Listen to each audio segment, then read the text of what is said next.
Hello साथीहरू नमस्कार। यहाँहरूलाई मेरो युट्युब च्यानलमा स्वागत छ। आज हामी बिना टेक्निकल एनालाइसिस नै कसरी ट्रेडिङ लिने भन्ने बारेमा सिक्छौं।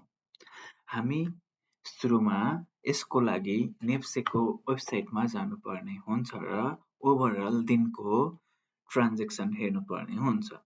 हामी ओभरअल दिनको टप गेनर, टप लुजर चाहिँ परेन, त्यसपछि top turnover, top volume, top ट्रान्ज्याक्सनहरू चाहिँ हेर्छौं।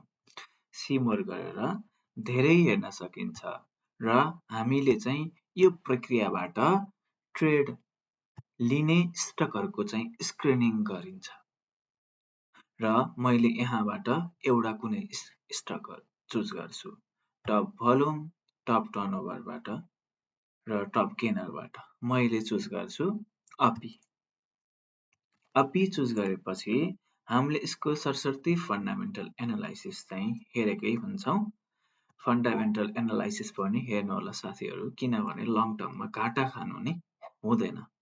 सर्ट टर्ममा प्रफिट कमाएर निक्लने त हो, तर चाहिँ घाटा खाने चाहिँ होइन जसरी नै।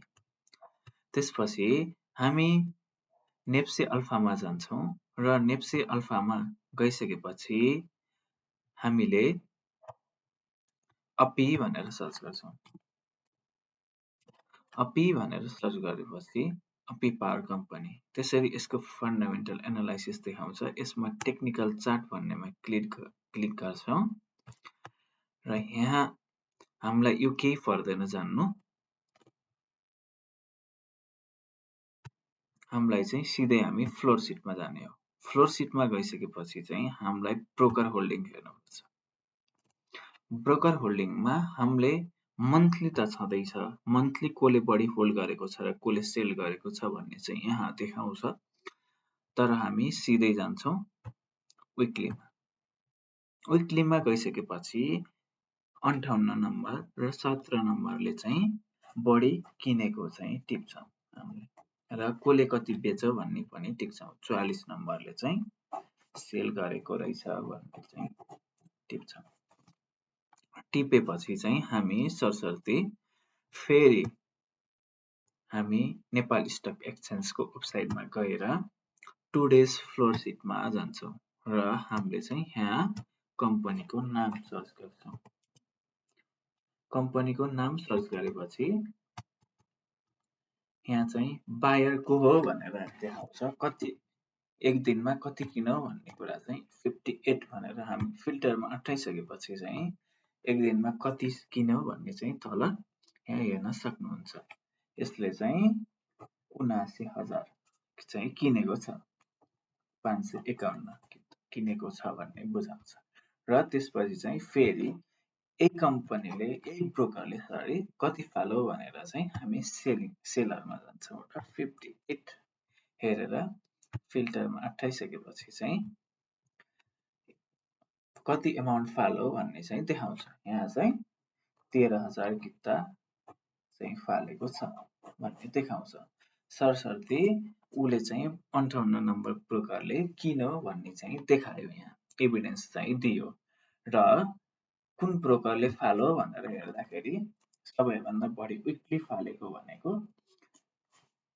44 नम्बर ब्रोकरले फाल्यो भनेर चाहिँ हामीले यहाँ कति फालेछ भनेर चाहिँ हेर्छौं। फिल्टरमा अठाइसकेपछि 44 नम्बर ब्रोकरले चाहिँ 92,000 चाहिँ किता फालेको छ।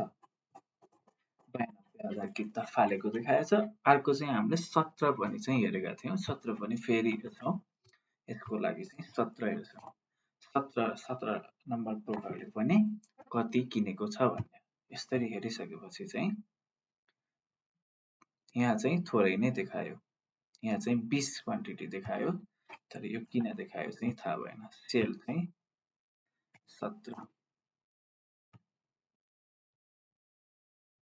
यसले चाहिँ सेल गर्दाखेरि चाहिँ 2148 देखाएर चाहिँ यो फल्स डाटा पनि हुन सक्छ। फेरि हेरौँ, चेक गरौँ यसलाई। चेक गर्ने प्रक्रिया चाहिँ यही नै हो है। यसले चाहिँ 17 देखाएको थियो, त्यहाँ चाहिँ 17 नम्बर ब्रोकरले यहाँ 40, यो फल्स डाटा रहेछ भन्ने चाहिँ बुझियो।